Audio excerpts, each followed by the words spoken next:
Welcome to the Golden State Media Concepts College Football Podcast, your ticket to all things college football. Are you looking to get your college football fix? Looking to get the latest news on your favorite school's team? Join us as we talk college football from the national championship to college rivalries to bowl games to the Heisman Trophy to which conference is the best. We've got you covered for the Big Ten, SEC, Big 12, Pac-12, ACC, and everything in between.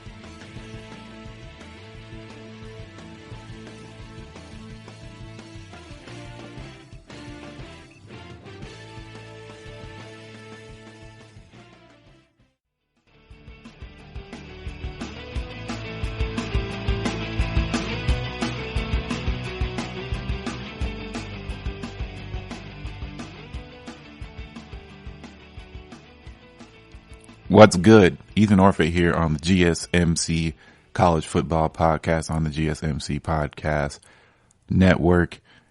A few days since the halting of sports. I don't like to say the death of sports because, death means it is gone forever. I don't think, of course, sports won't be gone forever, but it has been temporarily suspended across the rest of the world and greatly suspended in the United States. Sports is gone for right now, and it's real tough. Everybody's kind of trying to figure it out. There's a lot of jokes saying, third day with no sports. I've just noticed that I have a wife and children. I don't like it. There's a lot of stuff going on that typically you just you never knew what to do for this.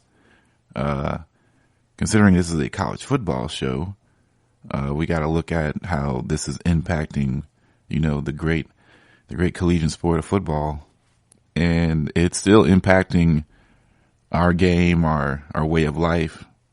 Even right now, coaches, nobody's really allowed to meet, play, do practices, do anything. Granted, a lot of this was not allowed in the first place under the normal rules, but things have really increased, really. So, all team activities have been suspended, ACC conference-wide, Big Ten conference-wide until April 2nd or 6th. Big 12 Baylor is until March 23rd. Notre Dame is suspended indefinitely, I believe. The MAC is conference-wide. The Pac-12 is conference-wide until March 29th. And then conference-wide for the SEC until April 15th. Spring games are canceled ACC-wide. Big Ten is until April 2nd or April 6th again. Notre Dame is suspended. The AAC, Cincinnati, is suspended so far. The MAC is conference-wide, and the Pac-12 is conference-wide until March 29th. And recruiting limitations have been in place on all of Division I college football. So the SEC is the only, division worth noting that has not suspended spring games just yet. That's because they start really late. So until you really get to see what happens with the coronavirus, as far as the timetables and what's happening like nationwide with not really the quarantine, but more of, social distancing. We'll just have to wait and see how that impacts the rest of sports along with, the college football schedule. But as you know, last Thursday, NCAA, surprisingly enough, not really surprisingly after they kind of had no choice, but it's just they really held on to the last minute. But they canceled all their winter and spring championships, including men's and women's college basketball. So no NCAA tournament. I remember it went down from, it was like ACC to Big Ten to the Big East tried to play. They played a half and then they got canceled. SEC was taken out. So once all those schools and all those tournaments really ended, that was pretty much the end of the college football basketball tournament. Like, I couldn't see how you could cancel the SEC, which the ACC, all these tournaments that help set up the seedings in the March Madness really allow it to continue. Like this was probably the end, and it was a necessary step. I'm glad the NCAA decided to do that and not look totally, I guess, oblivious in a time like this, but here we are. So I'm really not sure where college football goes from here, because they're kind of in a unique situation to where they've been in a little bit of a hiatus for quite some time comparative to every other sport. The NFL is just about to start going into their free agency period as the new league year is about to start in a few days. They just passed the CBA, which is a whole nother conversation in of itself, but the CBA has been passed. Of course, basketball is suspended, hockey is suspended. Even the PGA Tour has been postponed and delayed. Any sport really that's going on right now is on full on halt. So college football is like, hey, welcome to the club. Is this your first time? But, what's interesting is there will be, like, spring games, of course, are either canceled or delayed. I don't really know what this means for spring games. How do they reschedule them? What happens to recruiting, like going to different recruiting sprees because they're allowed to go out and scout and do all this stuff after spring football, so to speak. So there's just so much time, and there's a lot of development that happens within spring football that's really just affecting so much of the ins and outs of how teams operate in the summer, how teams operate in the spring. There's just a lot of stuff that goes on behind closed doors and not really on the forefront of the news cycle. That's just sort of changing now. So everything's gonna probably either be pushed back, and we don't know I don't think this affects when the season starts, but it definitely will affect how teams come out. Like this is, every sport will have a lasting effect because of the coronavirus spread. And it's going to be really, really, fascinating to see how sports evolves from this, either through scheduling or through, just the next year of sports. It's going to be like, sports now is such a big commodity that people love sports, of course. It's probably the biggest money maker around, the nation, maybe even the world. And it's all come to a halt. When it comes back, it's going to be like a gigantic celebration of the sorts. Like people are going to be tuned in. I know network television is going to be foaming at the mouth, fiending for some content other than, because now ESPN is now just posting dogs racing, babies crawling. It's getting real dry. It's getting hot on social media. If you really look at ESPN's Twitter, if you look at NBA Twitter, it's just all you can do is post old things, birthdays, stuff that really hasn't been relevant for quite some time. They're just throwing all this stuff out. The Kobe gets posted almost every week, so they're still pumping out Kobe Bryant content. College football, really people are now just going back into the history books, thinking about some of the best games, some of the better players. Sometime, I saw a Reddit post that was pretty interesting, was, what was the biggest trap game of your college football team's career? I was looking at some of that stuff. Really interesting how people view their sport and certain games. I think college football is really interesting because you can really just remember, or football in general is really, really, really, really nice because a lot of games can really feel isolated comparative to the whole picture. Like as far as like the MLB or the NBA, you can't really separate games as much as the whole season. as much as you can with the NFL or with college football. You can really separate certain games or certain matchups that you'll just remember for a very long time. Like that Eagles-Giants game where Deshaun Jackson took back the kickoff or the punt return to win the game. I don't remember in particular what happened at the end of that season, but I remember that game, that play.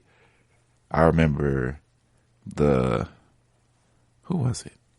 I believe it was the Bengals where one of the players did a front flip into the end zone. That was exciting. College football can just be as memorable as you want to. I remember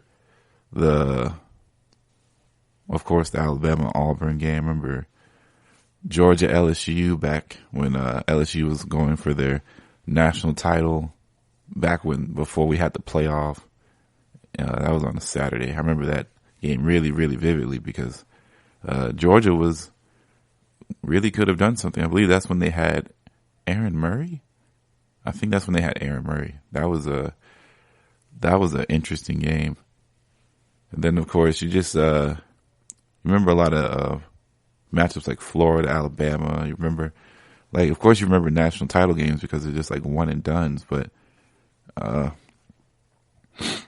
don't know. I just find football a lot more memorable. Remember the bigger plays because they're so far few in between than like basketball. Because basketball, big plays happen quite all the time. It's just that some are just elevated to a certain level of status after the fact. Or just like you can sometimes recognize what play is going to be historical in the moment, and sometimes you can't. Football, not every play is historical, but every play has a presence that makes it feel like, oh wow, that play was super historical. So, all right, we're going to take a break and then we're going to get more into college football post-coronavirus. That's coming up. Are you looking for the very best NFL and college football podcast? Then check out the GSMC Football Podcast. Get the latest football news both on and off the field. From the NFL Draft to trades to the rumor mill to the NFL Combines, they got you covered. That's GSMCpodcast.com/football-podcast. Get updates on college rivalries, game day insights, and much, much more. It's football talk the way you want it. This show eats, sleeps, and breathes football. Don't forget to like them on Facebook and follow them on Twitter. Visit GSMCpodcast.com for more info.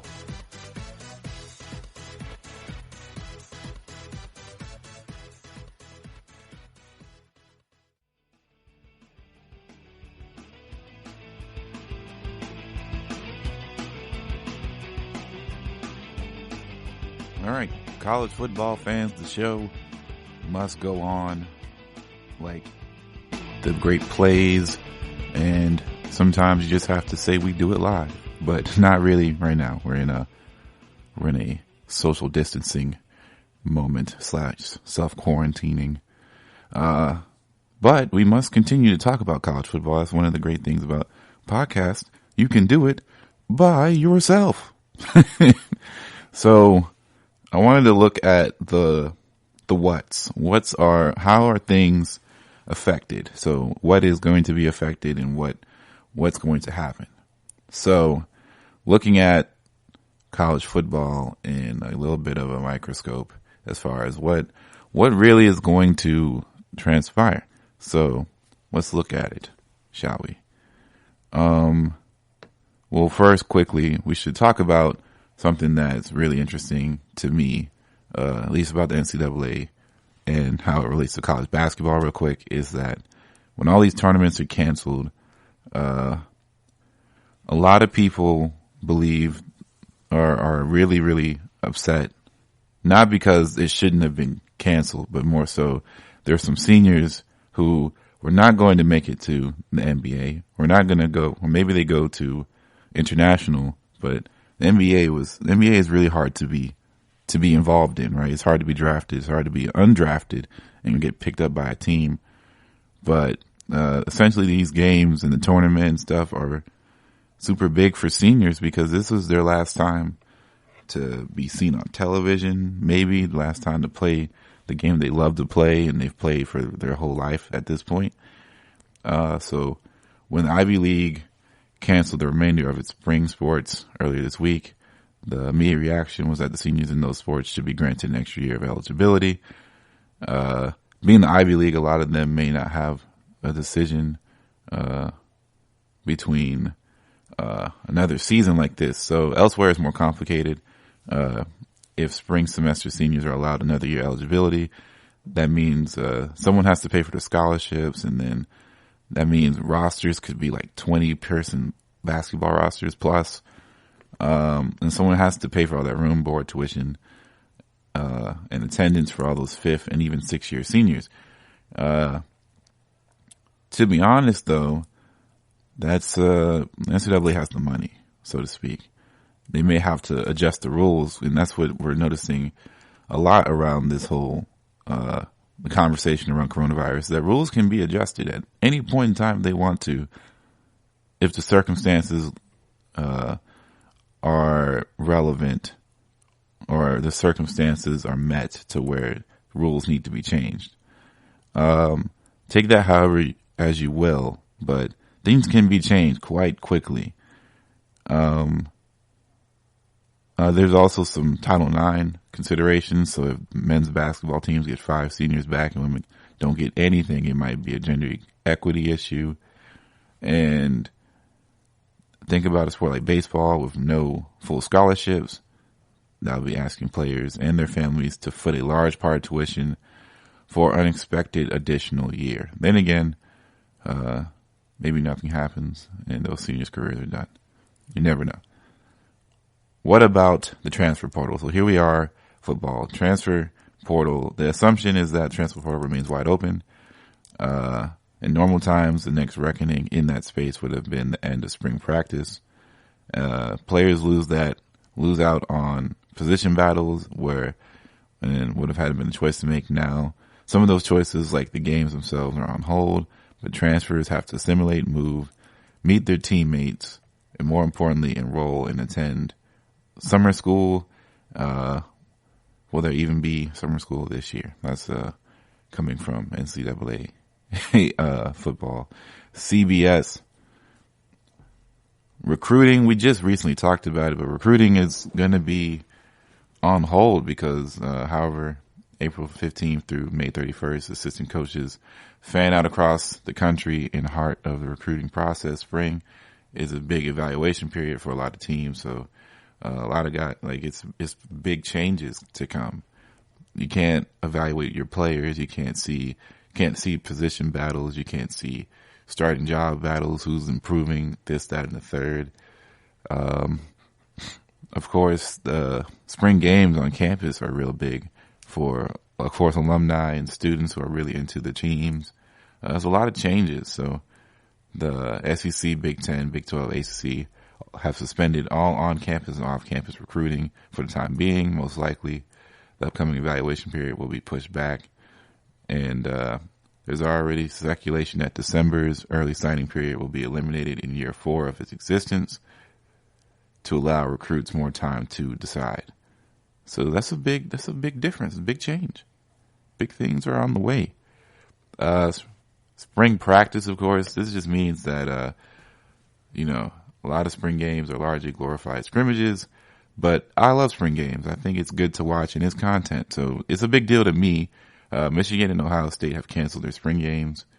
If and when a decision is made on the resumption of activities this year, will there be enough time to carve out proper preparation for a football season? Spring practice allows for 15 practices spread out over a month or so, and players would be on campus anyway for summer school. We'll just have to wait until there's a point in time. Up to July 1st seems to be an option. Strength coaches basically are in charge of football programs now, though. So everybody's just in the weight room, just pumping iron, doing circuits and doing supersets and getting stronger and stronger and stronger. As I don't think, well, maybe they may have to hold off too, because there's a big roster of players, and not everybody can be in a strength and conditioning room at one time. What about name, image, and likeness? This probably, it probably bought the NCAA some time. This is probably the best thing that the coronavirus has brought in the NCAA, is that they have the time. Like, nobody's probably going to be on their necks about this battle on Capitol Hill about name, image, and likeness for the foreseeable future. And NCAA is in a good place as it stands. The first NIL bill in Florida is expected to take effect in July 2021. Once it's formally put into law, by that time, NCAA will have enough runway to develop its own legislation with some help from federal government. And Friday is the last day for the Florida House and Senate to pass the bill. So this is getting quite to the tipping point here. And NCAA just bought itself a little bit more time. So we can't assume that the virus is going to just stop itself or stop like when we want it to stop. So like all these suspensions are 2 weeks or a month, review at the end of the month type stuff. So we have no idea when sports is going to come back, because we don't know how effective this social distancing will be, especially if people are still going out to bars and stuff and just doing stuff that they're not supposed to be doing during this time, as health officials have instructed the general public of the United States. So we never know. It could get worse before it gets better. And if that's the case, delays will continue to happen, and maybe it doesn't. Maybe we quote unquote overreacted, but it's better to overreact to something than to sit on a potential really costly event that could have turned bad. So I don't think anybody is regretting the fact that things are canceled now, and you should not be one of those guys that, if so, sports comes back quicker than anticipated and we all resume regular life sooner than anticipated.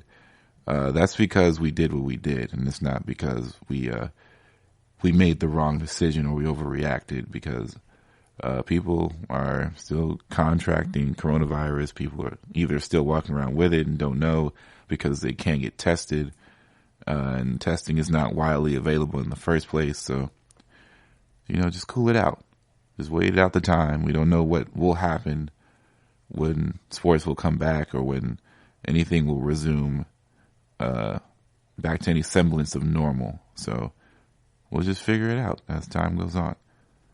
But we're going to take another break here, and then we're going to get into some more college football talk. We're going to talk about college football attendance. Tired of searching the vast jungle of podcasts? Now listen close and hear this out. There's a podcast network that covers just about everything that you've been searching. Hey! The Golden State Media Concepts Podcast Network is here. Nothing less than a podcast bliss with endless hours of podcast coverage. From news, sports, music, fashion, cooking, entertainment, fantasy, football, and so much more. So stop lurking around and go straight out to the Golden State Media Concepts Podcast Network. Guaranteed to fill that podcast itch.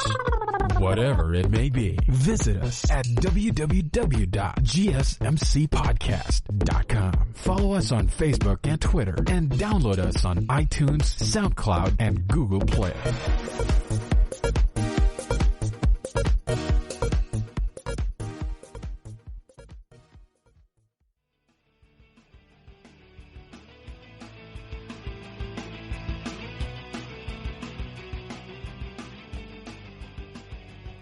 Nationwide, college football attendance has been low. They've been low for a few years now, back to back to back to back.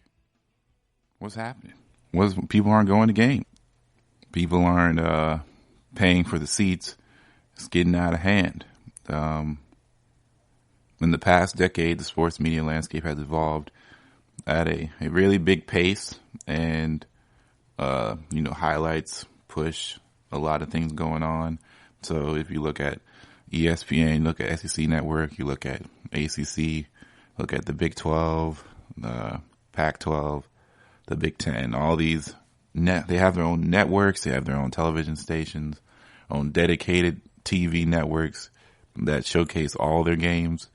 Television packages, man, it's got to be a big part, because at the end of the day, if you're an alumni from a different state or too far to travel, or the money to go to the games, like attendance fees are just really, really crazy, because you have to travel to the game. So it's either a plane ticket or a car ride or a bus ride, something to pay to go there. You got to park.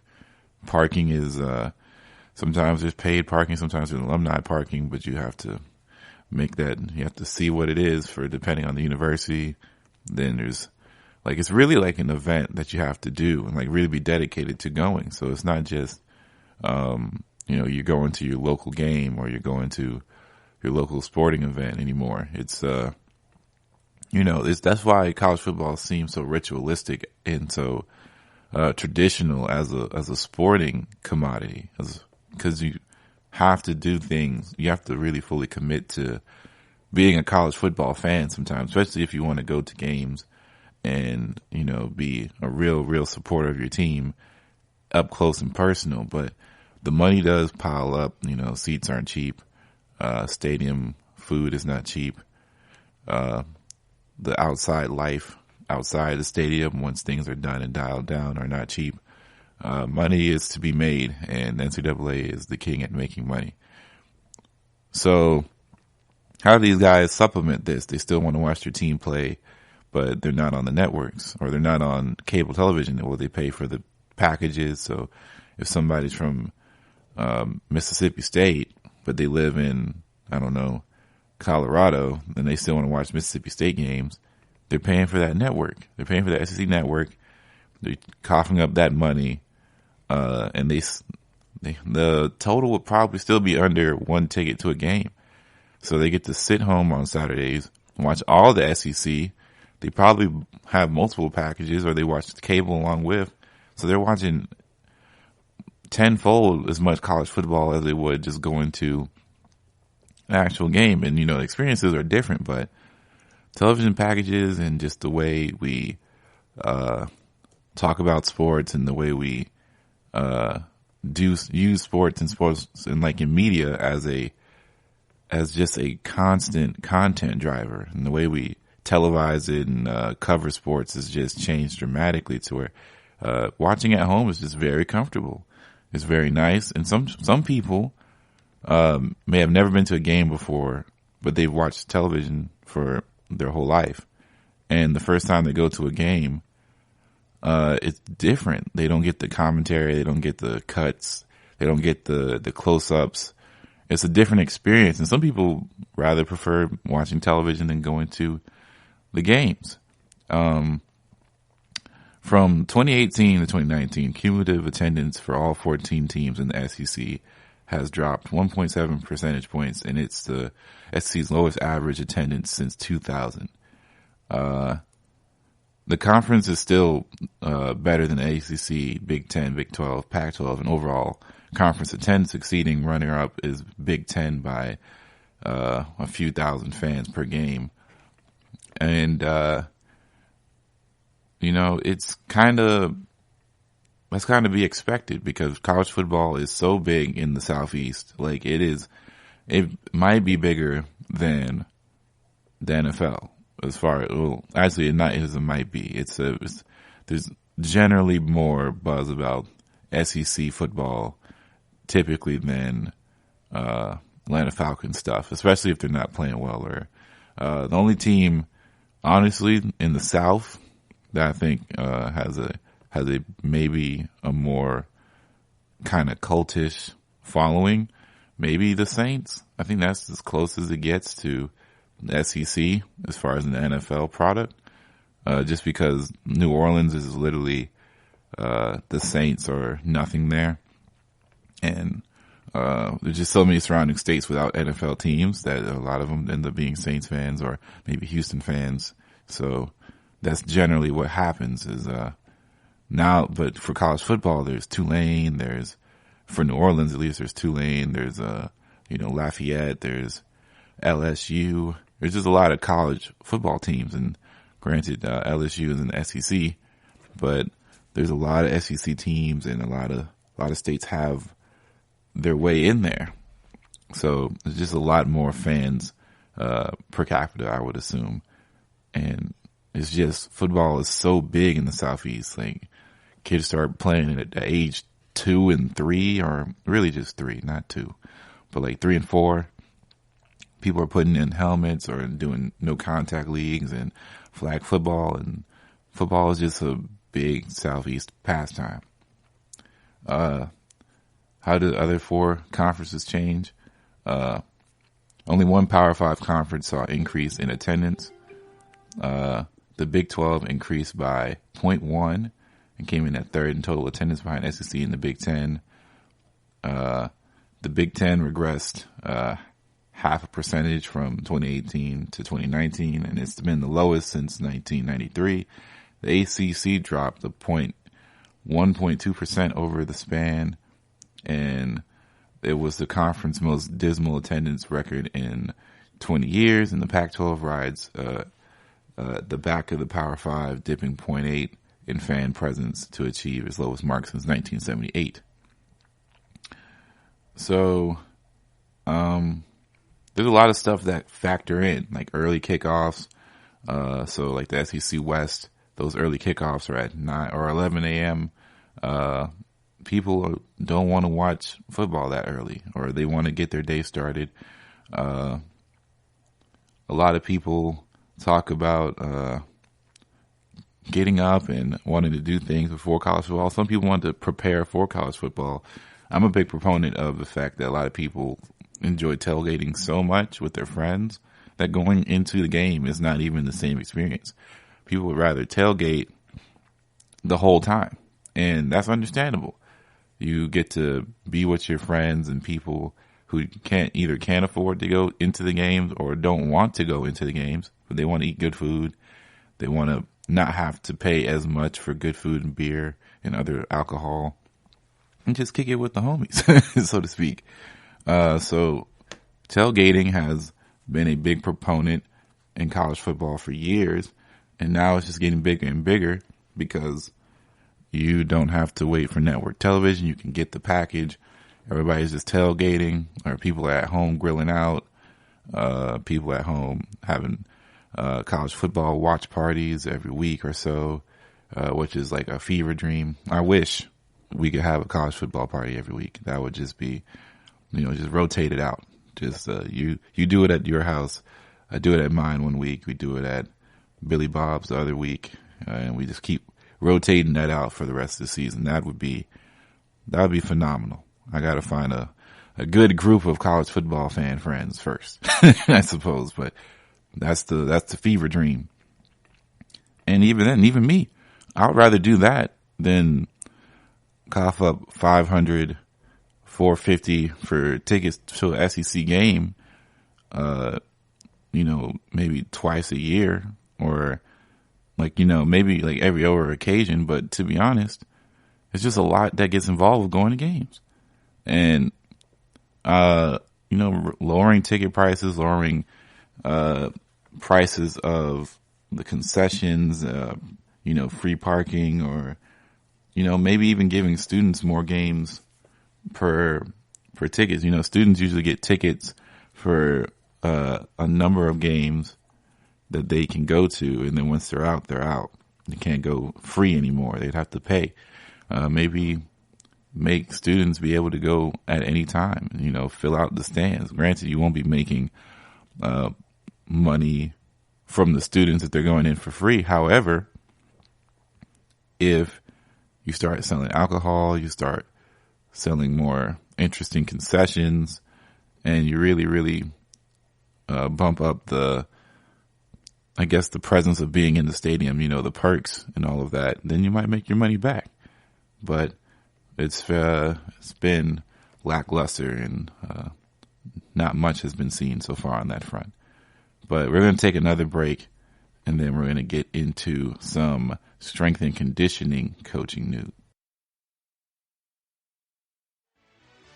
Are you looking for help for your fantasy football team? Check out the GSMC Fantasy Football Podcast. Get today's best advice on who to start, who to sit, even who you should draft. From sleeper picks to red hot lineups, they got it all covered for you. That's gsmcpodcast.com/fantasy-football-podcast. We'll cover traditional leagues, dynasty, PPR, even IDP leagues. When you need fantasy help, there's just one show to hit up. Don't forget to like them on Facebook and follow them on Twitter. Visit gsmcpodcast.com for more info.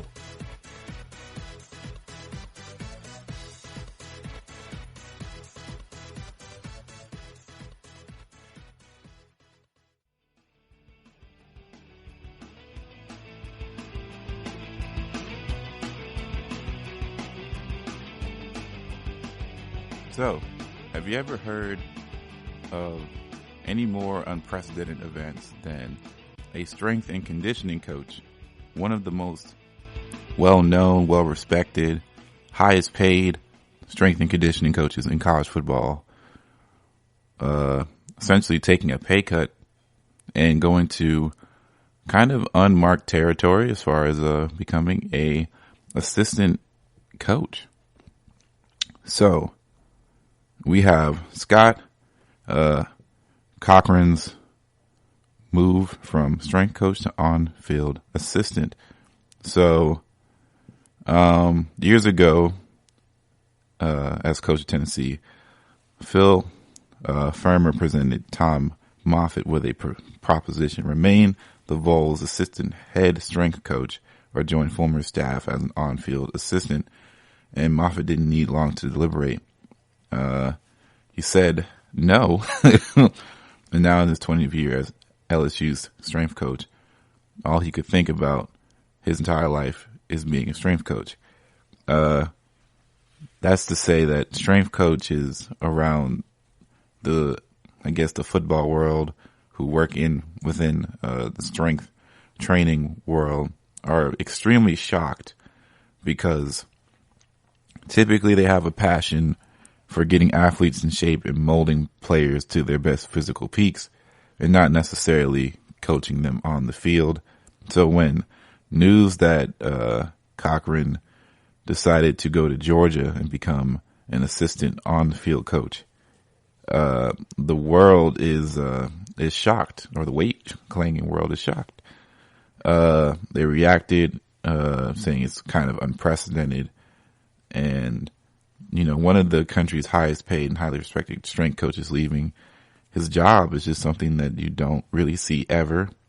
And while many paint Cochran as the spoils in an ongoing war between SEC coaches Kirby Smart and Nick Saban, people are still scratching their heads and wondering how this could occur, what's going to happen. Moffitt knew Cochran pretty well. He said it's a big shock to the industry. He's probably one of the bigger faces in the Alabama program. There's Nick Saban, and then there's him. I didn't know that Scott Cochran had commercials. He has commercials, so a lot of people are just really, really shocked. It's been called unparalleled in the business. Last 4 decades during the boom of strength and conditioning movement, there are a few such moves that come even close. And it's just kind of uncommon. I would never assume that somebody whose whole life has been revolved around lifting weights is just ready to start coaching young men, coaching athletes outside of, getting as strong as possible. And this is just, it's a new wave, so to speak, and not in a way that means that more people are going to start doing this, because I think this is a rarity.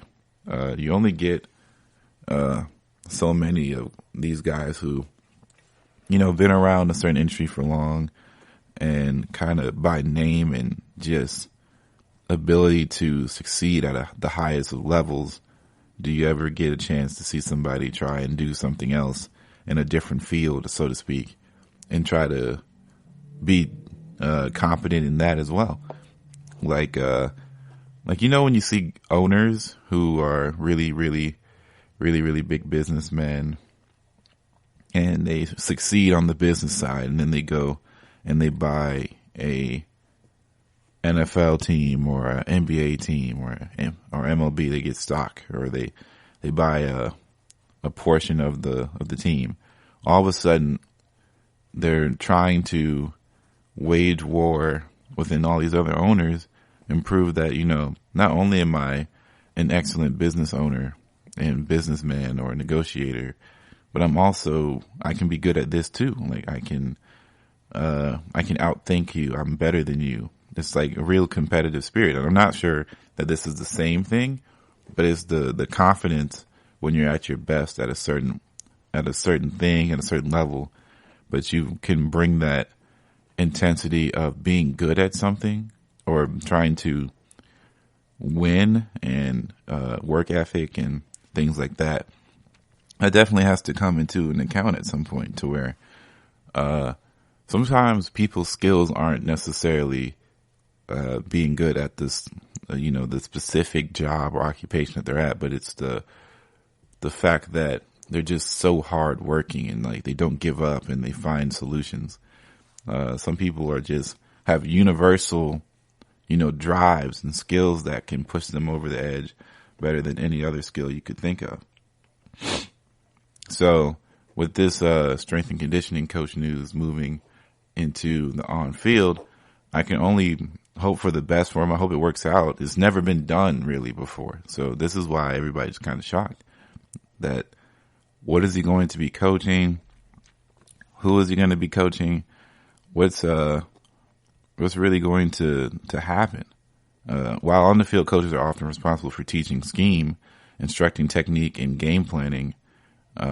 Strength coaches oversee the improvements of players' physical shape and health. The gap is closing between the two fields, though, and Conference movers may be a precursor on a trend. In the early days, strength coaches were not part of the football staff, says Boyd Epley, Nebraska's longtime strength coach. And one of the men responsible for the industry's boom in the 1970s, they were a department, but in recent years, they've become a vital part of the football staff. While the NCAA allows a football team to employ 10 on-field assistants, the football strength staff is restricted to 5 full-timers, a rule that many in the industry speak strongly against. The origins of this restriction were in part due to eliminate a loophole coaches for hiring strength coaches as a way to increase overall staff size. That continues to happen with one change. They don't call them strength coaches anymore. They call them analysts. So, some things are really changing within the football world. Even as it seems sports have stopped, things are still kind of moving and shaking in the shadows from far away. So I wonder what happens here, because now you really have to look and see. This might affect Georgia's season. You never really know. This guy has insurmountable strength conditioning knowledge, so that's one leg up already. But now we have to see what he's able to accomplish as a on the field coach, and see if he can improve himself on coaching people and really sell not only Georgia staff, but the rest of the league that this is, or not league, but rest of the nation and college football people and professionals alike, that this can work. This is kind of reminding me of the whole quarterback guru, straight to head coach or offensive minded guy, but that's coaching to coaching. So coaching doesn't change. This is kind of more of another step, so to speak. This is like if you were, I don't know, somebody in the film room, take somebody from film who studies and breaks down film into the coaching ranks, just off of whim, like off of 1 year trials. This is something that you just typically don't see, and I don't think you are going to see more of it, especially if this doesn't work out. But even if it does, it just some guys are more qualified than others, and I don't think there's any guy just as qualified as a strength coach that even wants to do this. I don't think strength coaches typically want to be on the field coaching guys like this, but we'll just have to wait and see. And if the money starts to really, really jump up because of this, then you're going to see some guys really consider this and really look into it from that perspective. Because all these guys hang out, they talk to each other, they talk about schemes and stuff like that, and you do learn a lot on the job from other people's positions and what they do, and you never really realize how much of a sponge you can be when it comes to getting information from others and learning, especially if you've been in the industry as long as Cochran has. So more power to him, and it'll be interesting to see for sure what Georgia is able to accomplish with him in the coaching ranks. So we're going to take another break here, and we're going to talk about some more Michigan State recruiting stuff. Check out the show that's built on the MMA. From the UFC to extreme cage fighting, they got the fights covered. Check out the GSMC MMA podcast. Get the latest news on past or upcoming fights. Join us as we talk to and about some of the biggest names in the MMA, past, present, and future. When it's the fight game, there's just one show to check out. GSMCpodcast.com/MMA-podcast. Don't forget to like them on Facebook and follow them on Twitter. Visit GSMCpodcast.com for more info.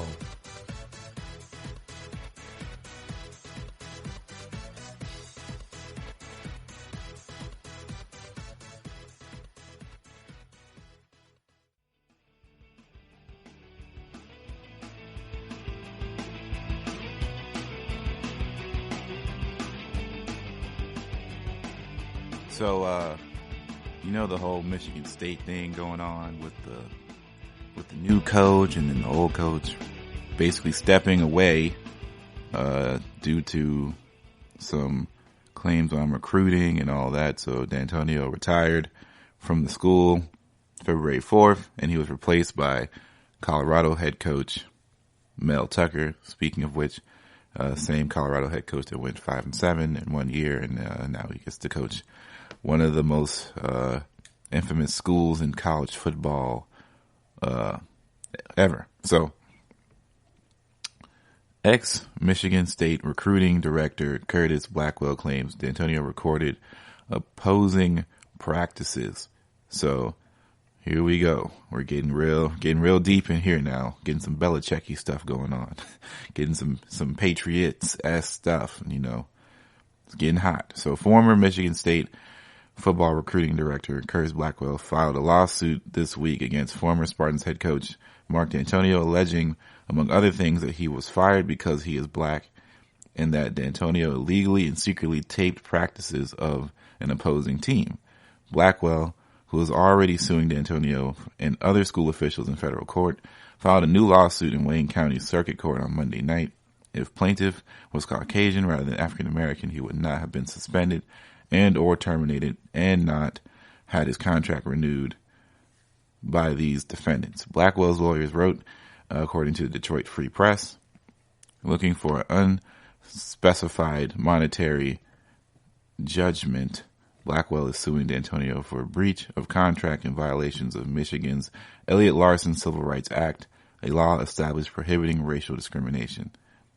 In the lawsuit, Blackwell also claims that in addition to taping practices, D'Antonio required the former recruiting director to undergo tasks that violated NCAA rules, including soliciting improper benefits for family members of recruits and taking part in tampering by contacting players enrolled at other schools in a recruitment effort. Blackwell alleged this week that his refusal to take part in some of D'Antonio's requests were part of the reason his contract was not renewed in spring 2017. He's held this position under D'Antonio from 2013 until his contract allowed to expire May 31st, 2017, following a 2 1-month extensions. So this is getting quite juicy. So, D'Antonio was cited philosophical change after Blackwell's contract was allowed to expire. The former head coach also cited a change in the program's direction with the position during the January 10th disposition in the federal case. So essentially, Blackwell is doing his best version of a tell-all story on Dan Antonio, and we don't know exactly how the investigation will go or his court hearings, but if any of this stuff is, in fact, has some tread on the tires, so to speak, and has some traction, it's really going to be quite interesting because, the race angle, you don't really know what you can do with that to a certain degree, because nobody was there. We don't know for sure unless we get testimony and witnesses and I suppose evidence that Dan Antonio did in fact, not get him rehired because of the color of Blackwell's skin. But what we do know that could greatly possibly happen is if all these things that he's saying that was requested of him to do was in fact true and he refused to do them, and that's why he was fired, then he's kind of trying to play both sides of the coin. Because if his claims on being racially discriminated against are not taken seriously in court, whatever he's got going on here, this will be taken seriously in court, especially by the NCAA. And those guys are going to really dig down because we're already seeing it from Michigan State, former alum, and people are really, this whole Dan Antonio retirement has just been a head scratcher. And then we've noticed how much the NCAA, coaching carousel is just a crapshoot most of the time. I am not convinced that, Mel Tucker is the guy, especially since they did not believe he was the guy when they first tried to, ask him to come on, and he refused at first. And then they just offered him a bigger paycheck that he just possibly could not, refuse. And now he's essentially set up to fail, as a head coach, in my opinion. There's just no way that with all the recruiting that was done before he got there, all these guys who committed to Dan Antonio essentially has either left or has the right to leave, so to speak. And it's just not looking, they just don't know. All those guys at Colorado that essentially committed either to play under Mel or wanted to or not gonna. It just seems like a really bad situation for Colorado as a place that really hasn't gotten off the ground or off the map yet. And I'm really rooting for Colorado now to really make some noise in their in their conference and really try to rise above this. Essentially their coach getting poached for a higher contract, and also to have to basically start again. Like, I guess the benefits of having a coach come back is you already have the rapport, you don't have to go new player meetings, new face meetings, all that stuff. Because when you hire somebody new, you have to go through all the orientation periods, right? And this is like any job. So imagine you think you found your guy, your sales guy, or your guy, your accounting guy, and all of a sudden, then a bigger company decides to just poach him.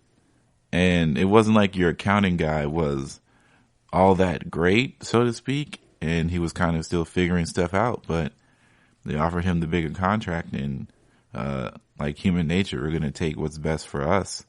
And what Mel Tucker thought was more money for me and my family.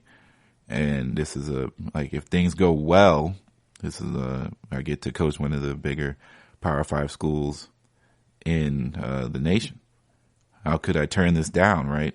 Well, he turned it down in the first place because the money was not right. And he was already, I think there was some moral stuff that he felt. I don't think he wanted to leave Colorado hanging to dry for not that much of a monetary change and for a lot of pressure that comes along with being the coach of Michigan State after all of this is happening, especially now that Blackwell is literally coming at the necks of Michigan State people, including their former head coach. So now he's the head coach of Michigan State, and his name will be attached to D'Antonio's for the foreseeable future, really. And I think that's unfortunate that he will be attached, but not because he has anything to do with it, but just because he is the predecessor, or he's the successor, so to speak, and not really by choice, because he wasn't their first choice, and he's kind of the guy that they settled on. And anytime you settle on something in life, more times than not, you're probably not going to be happy that that's what you decided to go with. And that's usually how I view these things. If the team settled, or if the program has settled for something that just wasn't what they wanted, and they didn't really have a contingency plan in place, because it doesn't look like Michigan State had any plans, because this retirement was very abrupt. I don't think they wanted D'Antonio to retire, but here we are, and now they scrambled around and they had to make something out of nothing. And we've all been there before, but this is a lot more than that. There's a lot more moving pieces, a lot more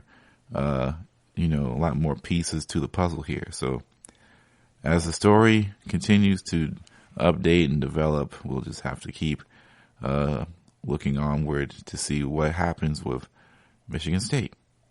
All right, so we're going to take our final break here, and then we're going to come back and talk a little bit more college football.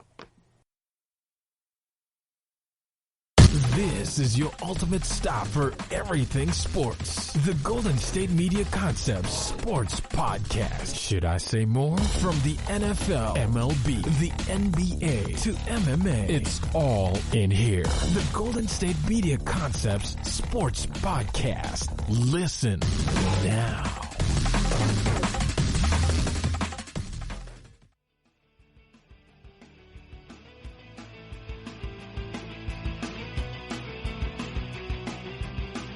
All right, so in wake of COVID-19, there's not as much college football news I would like to talk about.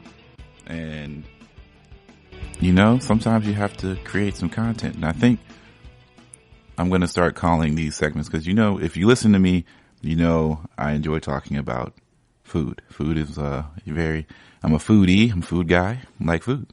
So I'm going to call these things, as a working title called Concession Confessions. I like that. Concession Confessions. This is volume 1 of Concession Confessions. And what we're going to talk about here in this last final segment of the podcast is single-handed foods are far superior, in my opinion, than foods that take 2 hands to operate and to enjoy. What do I mean by this? Concession culture has 2 types of foods. You have foods that you need to hold with 2 hands in order to properly enjoy them and to make sure you are not a mess and people don't look at you crazy eating something with 1 hand. So that could involve, a bigger hamburger, so to speak, or maybe a nacho plate, maybe even some people have salads, some people have chili.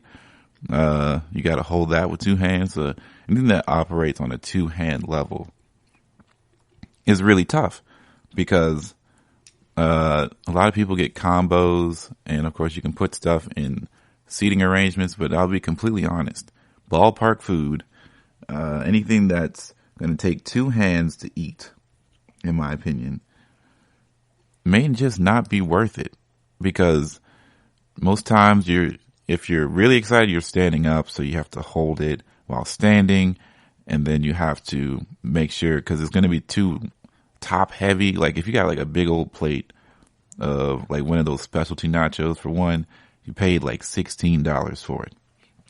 Too much money. For two, now you're having to worry about shimmying in the stands, back into your seat. Now you're probably sitting at this point, to, enjoy this food. And now you're compromising your view of being a sports, being a sports fan, being out of the moment, because you're eating these super expensive nachos or these chili cheese fries or whatever meal that you chose that decided to take two hands of your attention. So now you're sitting there for 20 minutes. By the time you're in your fifth bite, whatever food choice you made probably was not worth that you feel like. And if you're getting like those premium meals like the ribs or like some ballparks have some really, really good barbecue or pulled pork stuff, it's getting out of control. Here we go. So getting yourself a good hot dog, one-handed meal, vastly superior than getting a hamburger that's decked out, because you can, honestly, if it's like a really plain hamburger, you can eat that one hand.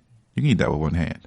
But anything else extended, when you start putting, eggs on it or chili or bacon and sauce everywhere, like if it's a sauce, anything deals with sauce is two-handed.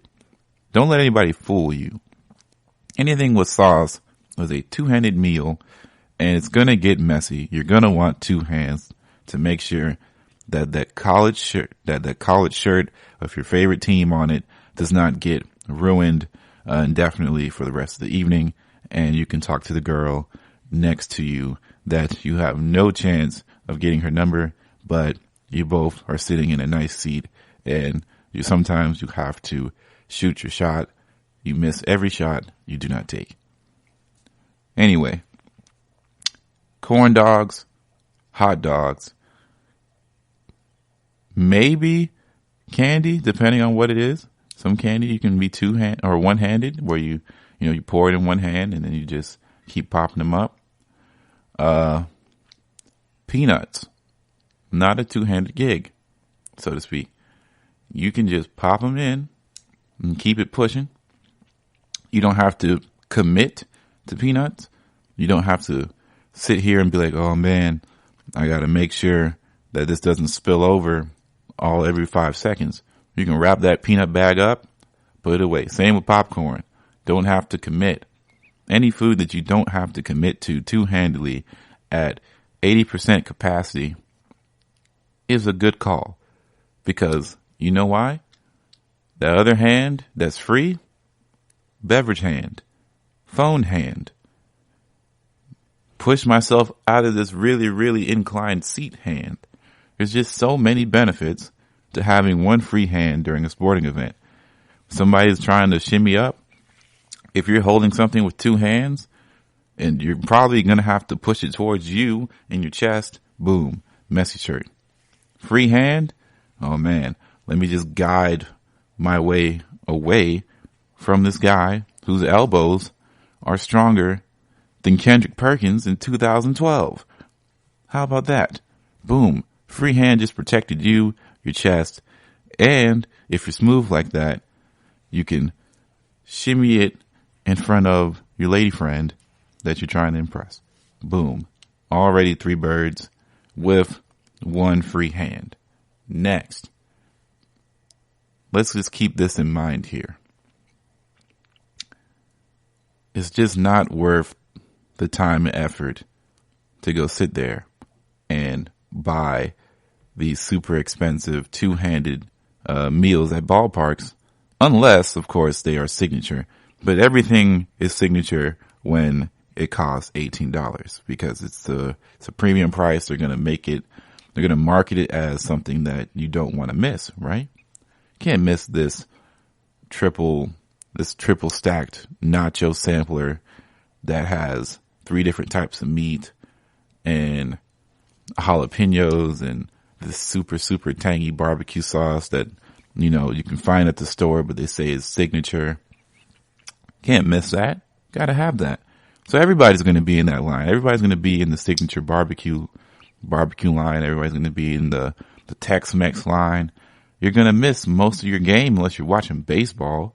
So all of a sudden, now you're sitting in that line for so long and you're wondering, well, I'm halfway through. If I give up now, I'm just going to waste more time going to the regular concession stand. So now look where I'm at. I'm in a conundrum that I never thought I would find myself in. I should have probably prepared more. Maybe I should have ate at home.